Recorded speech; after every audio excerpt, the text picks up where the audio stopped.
Starting होती है हमारी मेन फीमेल कैरेक्टर मोमो से, जहाँ पर एक लड़का मोमो से पैसे मांग रहा होता है और उसे मोमो ने पैसे नहीं दिए तो वो आज डेट पर नहीं जाएगा। लेकिन इसके बाद वो मोमो को लव होटल के लिए पे करने के लिए कहता है। ये सुनने के बाद मोमो उसको एक लात मारती है, लेकिन यहाँ पर ये लड़का बहुत बुरा है, ये मोमो को ही लात मार के नीचे गिरा देता है। इसके बाद वो यहाँ पर मोमो से लड़ाई करके वहाँ से चला जाता है। अगले सीन के अंदर मोमो अपने क्लास के अंदर होती है। यहाँ पर मोमो अपने दोस्तों से उसे कंफर्ट देने के लिए कहती है क्योंकि उसका बॉयफ्रेंड उसे छोड़ के जा चुका है। मोमो की दोस्त उससे कहती है कि मैंने तो पहले ही मना किया था कि उसके पीछे मत जाओ, वैसे तुम्हें उसके अंदर क्या अच्छा लगता था। मोमो बताती है कि वो लड़का बिल्कुल केन ताकाकुरा की तरह लगता है और मोमो को केन ताकाकुरा की जैसे मास्कुलिन लड़के पसंद आते हैं। वेल, केन ताकाकुरा मोमो का फेवरेट एक्टर है। अगले सीन में मोमो यहाँ पर स्कूल के गैलरी में घूम रही होती है और वो इस बात से निराश होती है कि उसे केन ताकाकुरा जैसे लड़के और नहीं मिल पाएंगे। तभी वो एक क्लास के सामने पहुंचती है और वो देखती है कि कुछ लड़के मिलकर एक लड़के को परेशान कर रहे होते हैं। अभी यहाँ पर ये लड़के और भी ज्यादा मजे लेने वाले होते हैं उस लड़के के, लेकिन तभी वो देखते हैं कि मोमो उस लड़के के पास जाके बैठ जाती है और वो रुक जाते हैं। मोमो को उस लड़के के पास बैठा देखकर पूरी क्लास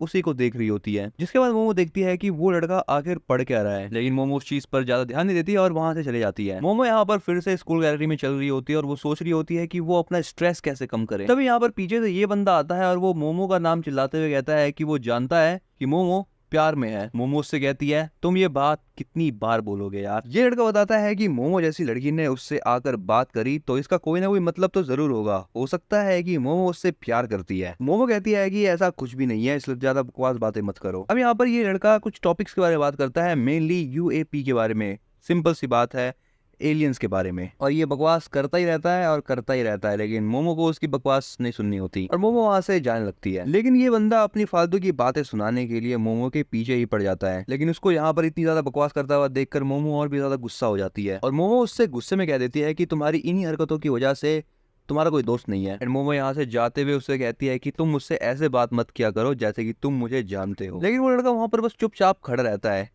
उसे देखकर मोमो उससे माफी मांग लेती है। मोमो उसके पास जाती है और उसकी बुक उठाकर उसको देते हुए कहती है उसे नहीं लगता कि एलियंस एग्जिस्ट भी करते हैं, लेकिन वो ये बात मानती है कि भूत सच में होते हैं। मोमो की बात सुनकर ये लड़का हंसने लगता है और वो कहता है कि यार घोस्ट जैसी कोई चीज नहीं होती। एंड अब यहाँ पर इस बात के ऊपर इन दोनों की बहस होने लगती है। अब यहाँ पर मोमो उस लड़के को बताती है कि उसकी जो ग्रैंड माँ है वो स्पिरिट मीडियम है और वो उस लड़के से पूछती है तुमने कभी एक्सॉर्सिज्म के बारे में सुना है, जुजुत्सु काइसन एनीमे देखा है? हाँ पता है बकवास है लेकिन देखा है। लेकिन यहाँ पर ये बंदा मोमो की बात मानने के लिए तैयार ही नहीं होता। लेकिन मोमो उस लड़के से कहती है अगर तुम मेरी बात पे भरोसा नहीं करते तो ये बताओ कि तुम कभी यूएफओ के अंदर घूमे हो। ये दोनों आपस में बकवास कर ही रहे होते हैं, तभी यहाँ पर मोमो के दोस्त भी वहां पर आ जाते हैं। मोमो की ही एक दोस्त तभी कहती है मुझे लगता है कि अब मोमो केन ताकाकुरा की जगह एक ओटाकू को डेट करेगी। अब यहाँ पर मोमो उस लड़के से कहती है चलो एक कॉन्टेस्ट रखते हैं। मोमो कहती है कि अगर उसने उस लड़के को भूत दिखा दिए तो उस लड़के को एज अ नौकर काम करना पड़ेगा। वो लड़का भी कहता है कि वो भी मोमो को अब यूएफओ दिखा कर ही रहेगा। अगला सीन रात का होता है और ये जगह होती है नागी जनरल हॉस्पिटल। मोमो इसी हॉस्पिटल के अंदर होती है और उसकी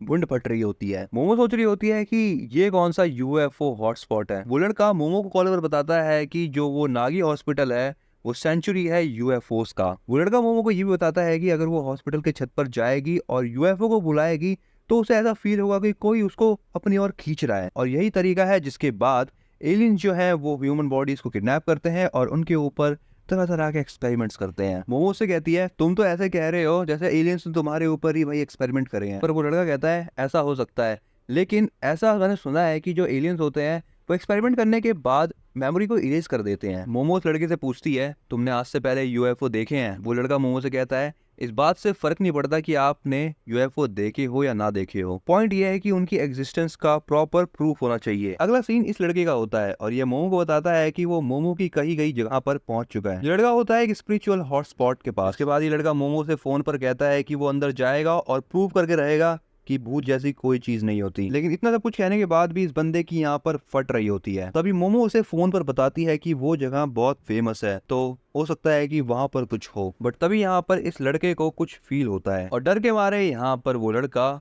जोर जोर से गाने लगता है। मोमो उसे बताती है कि ऐसा कहा जाता है कि उस जगह पर चिल्लाते हुए गाना या फिर चिल्लाना बहुत डेंजरस है। ये लड़का मोमो से पूछता है क्या तुमने घोस्ट देखे हैं? मोमो कहती है कि उसने घोस्ट नहीं देखे। यहाँ पर ये लड़का अंदर जा रहा होता है और जोर जोर से बात कर रहा होता है। ये लड़का मोमो से कहता है कि अगर तुमने घोस्ट कभी देखे ही नहीं है तो तुम बिलीव कैसे कर सकती है उनके ऊपर। मोमो उसे फिर से बताती है कि उसकी ग्रैंड माँ एक स्प्लिट मीडियम है। एंड वो कहती है कि वो अपनी ग्रैंड माँ से बहुत प्यार करती है क्योंकि उसके पेरेंट्स नहीं है। मोमो ये भी बताती है कि जब भी वो बाहर जाती है उससे पहले वो एक गुड लक रिचुअल करती है और उसको ये पूरे रास्ते करना पड़ता था जब तक वो घर से स्कूल ना पहुंच जाए। और जितने भी स्कूल के बच्चे थे उसको ऐसा करता हुआ देखकर मजाक उड़ाया करते थे। वो बताती है कि जब वो ऐसा नहीं करती थी तब उसकी ग्रैंड माँ बहुत गुस्सा हो जाती थी उसके ऊपर। लेकिन एक दिन उसी क्लास के एक लड़के ने जिसे वो पसंद करती थी उसने मोमो का मजाक उड़ा दिया, जिस वजह से मोमो अपनी ग्रैंडमा को हेट करने लगी। जिसके बाद मोमो ने वो रिचुअल करना बंद कर दिया और अपनी ग्रैंडमा से बातें करना भी। लेकिन जब कोई दूसरा उसकी फैमिली का मजाक उड़ाता है तब उसे बहुत गुस्सा आता है और तब मोमो को रियलाइज हुआ कि जिस लड़के को मोमो पसंद करती थी वो लड़का उसका नहीं उसकी ग्रैंडमा का मजाक उड़ा रहा था। अगर रियलिटी की बात करें तो रियलिटी में मोमो अपनी ग्रैंडमा और उनकी जॉब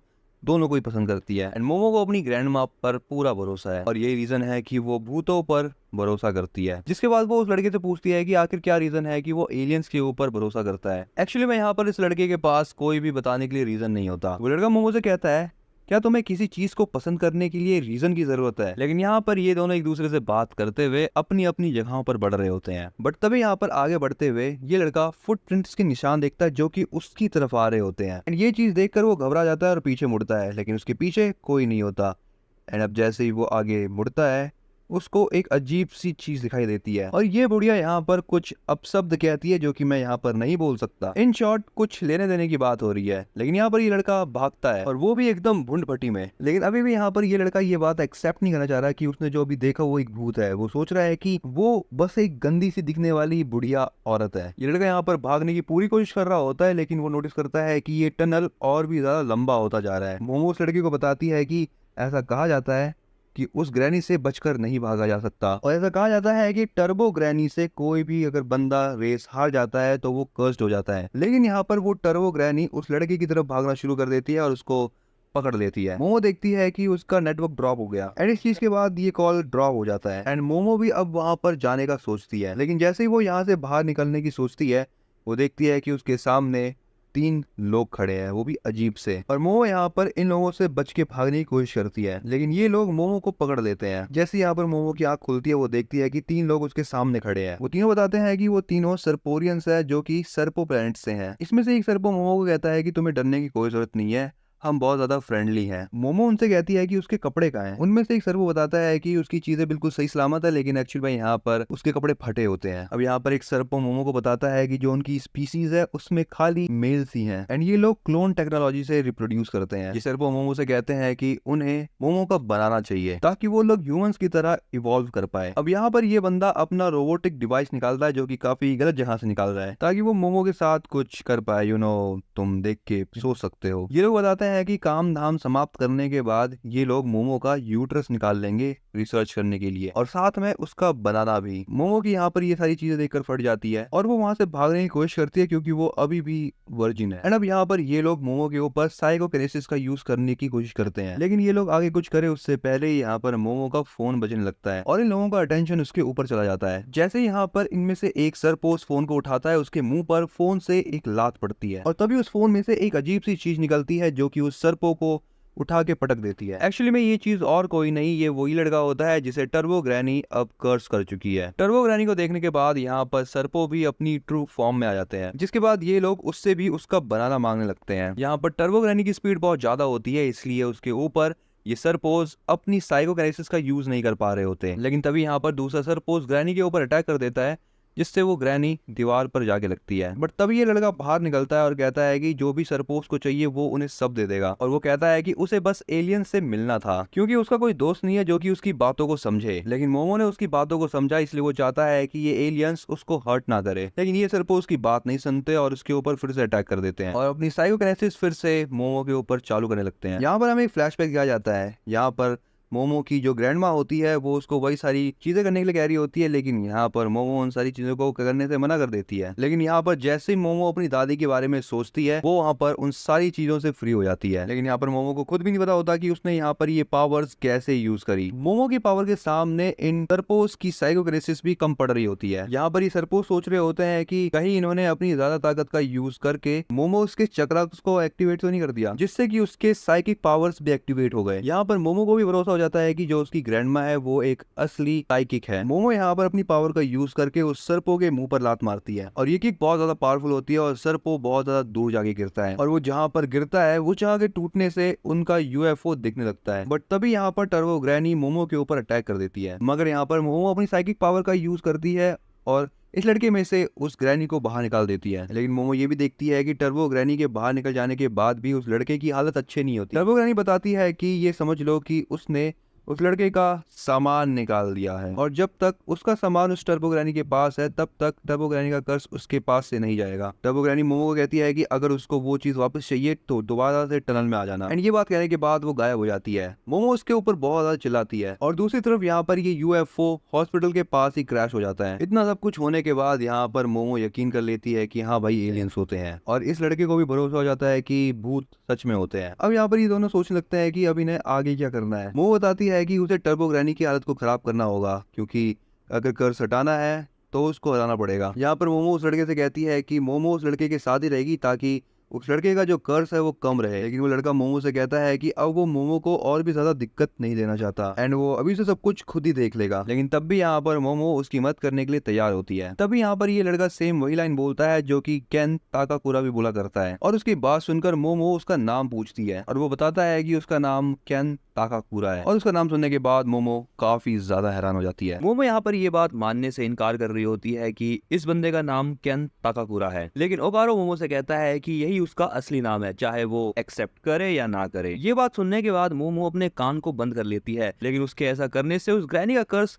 ओकारो के ऊपर बढ़ने लगता है। यहाँ पर ये ग्रैनी केला मांगने लगती है, लेकिन यहाँ पर मोमो अपनी पावर्स का इस्तेमाल करके ओकारो उनको पीछे धकेल देती है, जिससे उसका कर्ज भी शांत हो जाता है। यहाँ पर मोमो अब कुछ रूल्स भी बनाती है। मोमो यहाँ पर ओकारुन से कहती है कि वो अपना ओरिजिनल नाम कभी भी नहीं लेगा उसके सामने, और अब यहाँ पर मोमो केन ताकाकुरा यानी इस लड़के को ओकारुन नाम देती है क्योंकि उसको ओकल्ट बहुत पसंद है। अब यहाँ पर ओकारुन के पास और कोई चॉइस नहीं है, इसलिए वो यहाँ पर ये बात मान लेता है कि वो कभी भी अपना असली नाम मोमो के सामने नहीं लेगा। लेकिन यहाँ पर मोमो भी ओकारुन के मदद लेते हुए कहती है कि शायद उसको उसका दिया हुआ नाम पसंद आया होगा। यहाँ पर ओकारुन भी शर्मा रहा होता और शर्माते शर्माते उसकी गैस निकल जाती है और मोमो उसकी ऐसी हरकत पर उसको चिढ़ाने लगती है कि वो कितना गंदा है। अब यहाँ पर चलते चलते सुबह हो जाती है और यहाँ पर मोमो ओकारुन से कहती है कि अब शायद टर्बो ग्रैनी नहीं आएगी क्योंकि जो भूत होते हैं वो सिर्फ रात में ही निकलते हैं बाहर। जिसके बाद मोमो यहाँ पर ओकारुन से उसके घर चलने के लिए कहती है क्योंकि इन कपड़ों में वो भूत से ज्यादा डरावना लग रहा था। अब यहाँ पर ये दोनों मोमो के घर के सामने पहुंच जाते हैं। मोमो ओकारुन से कहती है कि उसकी दादी जो है वो लड़कों को उसके घर में घुसने नहीं देती और उसकी दादी ने उसके एक्स बॉयफ्रेंड को लगभग मार ही दिया था। अब जैसे यहाँ पर ओकारुन उस घर के अंदर जाने लगता है उसका पूरा शरीर जलने लगता है। ओकारुन को जलता हुआ देखकर यहाँ पर मोमो उसको उठाती है अपनी साइकिक पावर से और उसको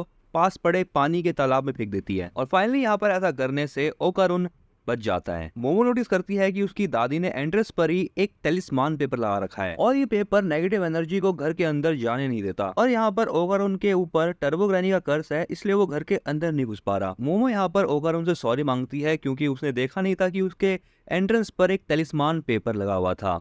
जिसके बाद मोमो उसको फिर से अंदर आने के लिए कहती है और अगर अब भी ओकारुन के अंदर आग लगी तो वो उसे फिर से उठा के पानी में फेंक देगी। ओकारुन यहाँ पर फिर से डरते हुए गेट के अंदर आता है, लेकिन इस बार उसको कुछ भी नहीं होता। जैसे यहाँ पर ओकारुन अंदर आता है वो बताता है कि उसके शरीर में गुदगुदी हो रही है, लेकिन यहाँ पर मोमो ओकारुन के बालों का मजाक उड़ाने लगती है। इसके बाद यहाँ पर मोमो अपने घर के अंदर जाके अपनी ग्रैनी को आवाज लगाती है, लेकिन उसे कोई भी रिस्पांस नहीं मिलता क्योंकि उसकी दादी घर पर थी ही नहीं। मोमो यहाँ पर अपने कमरे के अंदर जाती है और ओकारुन को बाहर रहने के लिए कहती है जब तक वो अपने कपड़े चेंज कर रही है। लेकिन जैसे ही ओकारुन यहाँ पर गेट बंद करता है उस ग्रैनी का कर्ज फिर से आने लगता है एंड यहाँ पर ओकारुन दरवाजा खोल देता है, जिस चीज से मोमो गुस्सा हो जाती है। बट यहाँ पर मोमो भी अपनी साइकिक पावर का यूज करके ओकारुन का कर्ज थोड़ा सा कम कर देती है एंड वो उसे इस बार पीछे मुड़ने के लिए कहती है। मोमो यहाँ पर अपने कपड़े पहन लेती है, जिसके बाद वो ओकारुन को भी कुछ कपड़े देती है पहनने के लिए। ये कपड़े देखे तो लड़कियों के हैं, लेकिन काम चल जाएगा। मोमो ओकारुन से कहती है जो तुम्हारा केला है वो गायब हो चुका है ना, क्योंकि टर्बो ग्रैनी ने कहा था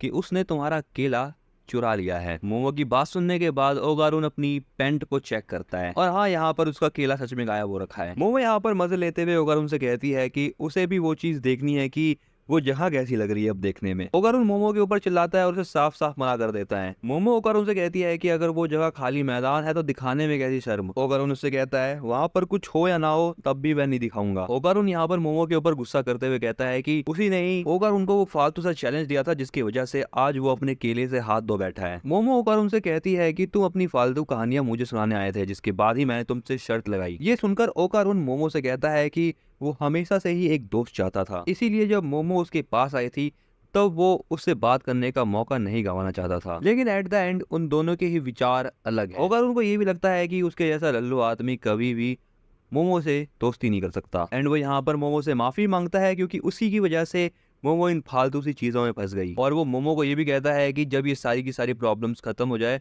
तब मोमो उसको इग्नोर कर सकती है। ओकारुन की सारी फालतू बातें सुनने के बाद मोमो उससे कहती है तुम्हारी यही प्रॉब्लम है, तुम खुद से ही बेकार की बातें सोचने लगते हो और लोगों को खुद से दूर धकेलते हो। मोमो कहती है कि वो ओकारुन को इग्नोर नहीं करेगी क्योंकि अब वो ओकारुन से ऑकल्ट वाली बातें कर सकती है। मोमो की बातें सुनने के बाद ओकारुन की आंखों में आंसू आ जाते हैं। अब मोमो यहाँ पर ओकारुन से कुछ बोलने के लिए कहती है। ओकारुन बोलता है तुम बहुत गंदी हो क्योंकि तुम सामने वाले की मुंह पर ही बेइज्जती कर देती हो। ओकारुन की बात सुनने के बाद यहाँ पर मोमो गुस्सा हो जाती है और उससे लड़ने लगती है, बट तभी यहाँ पर इनको डोरबेल की आवाज सुनाई देती है। ओकारुन मोमो से कहता है लगता है तुम्हारी दादी घर आ गई। मोमो ओकारुन को बताती है कि उसने ये घंटी पहली बार सुनी है। मोमो कहती है कि उसकी दादी ने उसे एक बार बताया था कि उनके घर में 2 डोरबेल्स है, पहली इंसानों के लिए और दूसरी इविल स्पिरिट्स के लिए। और यहाँ पर इविल स्पिरिट इसलिए आई है क्योंकि जो तलिस्मान था वो मोमो ने पहले ही निकाल दिया था। ओकारुन मोमो से कहता है कि अब क्या करना चाहिए। मोमो कहती है कि वो एंट्रेंस पे वापस जाएगी और इस तालिस्मान को लगा देगी और जैसे ये तालिस्मान लगेगा वो भूत जल जाएगा। ओकारुन कहता है अगर ऐसी बात है तब तो मैं भी जल जाऊंगा, जिस पर मोमो से कहती है कि तुम बस थोड़ी देर के लिए गेट के बाहर चले जाना। जैसे ही ये दोनों घर के बाहर निकलते हैं वो देखते हैं कि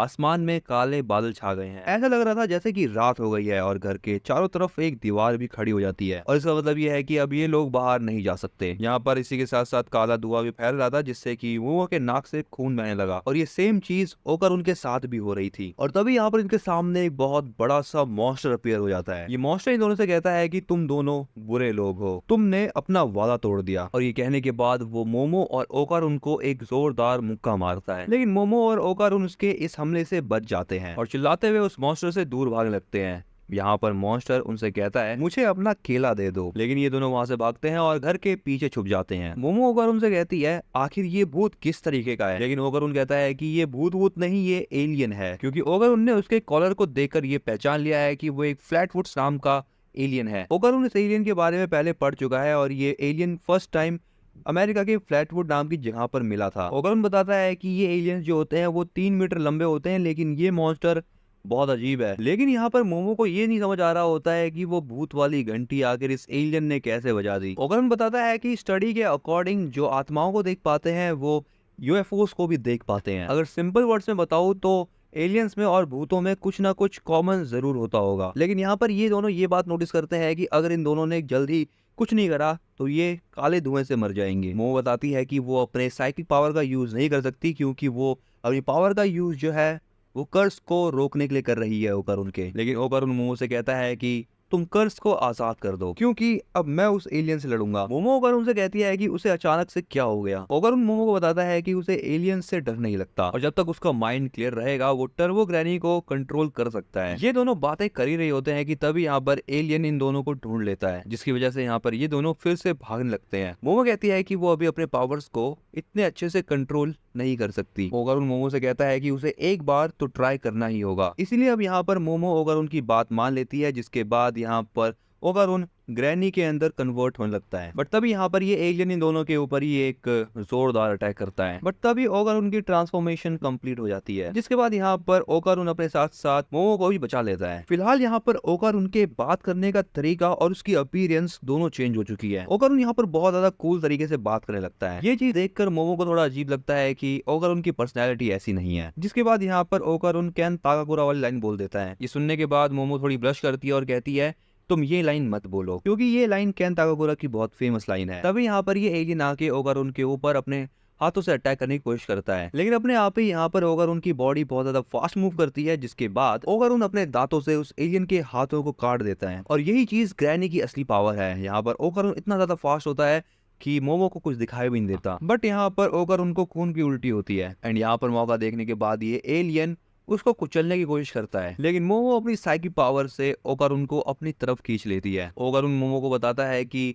वो उस कर्ज की पावर को झेल नहीं पा रहा क्योंकि उसकी बॉडी जो है वो बहुत ज्यादा फास्ट मूव कर रही है एंड ऐसा इसलिए है क्योंकि इंसान का शरीर जो है वो इतनी स्पीड को झेल नहीं सकता। लेकिन यहाँ पर तभी मोमो ये चीज नोटिस करती है कि ये जो एलियन है वो एक सुमो पहलवान की तरह लड़ रहा है। मोमो कहती है कि अगर उन दोनों ने मिलकर इसके जो हाथ है उसको जमीन पर टच करवा दिया तो शायद ये एलियन हार जाएगा। इसीलिए अब यहाँ पर ये दोनों उसको गिराने के बारे में सोचते हैं। इसीलिए अब ओकारून फिर से टर्बो ग्रैनी के अंदर ट्रांसफॉर्म हो जाता है और ये दोनों के दोनों यहाँ पर उसके पैरों की तरफ भागने लगते हैं एंड यहाँ पर ओकारून बिजली की रफ्तार से जाता है और इस एलियन का एक पैर तोड़ देता है और दूसरी तरफ यहाँ पर मोमो अपनी साइकी पावर का यूज करके उस एलियन को जमीन पर गिरा देती है, जिससे कि उसका एक हाथ जमीन पर टच हो जाता है एंड वो एलियन यहाँ पर जमीन को छूते ही खत्म हो जाता है। लेकिन तभी यहाँ पर ये एलियन अपने 2 और पैरों को रीजनरेट कर लेता है और वो अपने दूसरे हाथ से मोमो को उठा के दीवार की तरफ फेंक देता है। लेकिन तब भी यहाँ पर मोमो ओगर उनके कर्ज को कंट्रोल में रखती है। यहाँ पर जो एलियन होता है वो मोमो के ऊपर बार बार अटैक करते जाता है और ये चीज देखकर यहाँ पर ओगर उनको मोमो की चिंता होने लगती है। यहाँ पर उस एलियन ने दीवार में काफी बड़ा छेद कर दिया होता है और ये प्लान मोमो का ही था क्योंकि देखा जाए तो अब वो मेन गेट से बाहर जा चुकी है एंड यहाँ पर मोमो ओवर उनको और उस तलिस्मान पेपर को अपनी तरफ खींचती है एंड उस तलिस्मान पेपर के मेन गेट पर लगते ही वो एलियन मर जाता है, जिसके बाद ये दोनों वापस से असली दुनिया में आ चुके हैं और अब यहाँ पर सब कुछ नॉर्मल हो जाता है। लेकिन जो ओगर उनका कर्ज है वो वैसा का वैसा ही है। मोमो यहाँ पर नोटिस करती है कि ओगर उनकी हेयर स्टाइल थोड़ी चेंज हो चुकी है। काफी ज्यादा थकने की वजह से यहाँ पर मोमो बेहोश हो जाती है, जिसके बाद टर्बो ग्रैनी ओगर उनके ऊपर फिर से कंट्रोल कर लेती है और यहाँ पर ओगर उन पूरे तरीके से टर्बो ग्रैनी में ट्रांसफॉर्म हो जाता है। ओके बडीज, अगर तुम्हें ये पार्ट पसंद आया है तो नेक्स्ट पार्ट के लिए हम इस वीडियो को लाइक टारगेट रखते हैं 100 लाइक्स का और 70 कमेंट्स का। अगर तुम चैनल पर नए हो तो चैनल को सब्सक्राइब कर लो और अपने दोस्तों के साथ ये वीडियो शेयर करना बिल्कुल भूलना।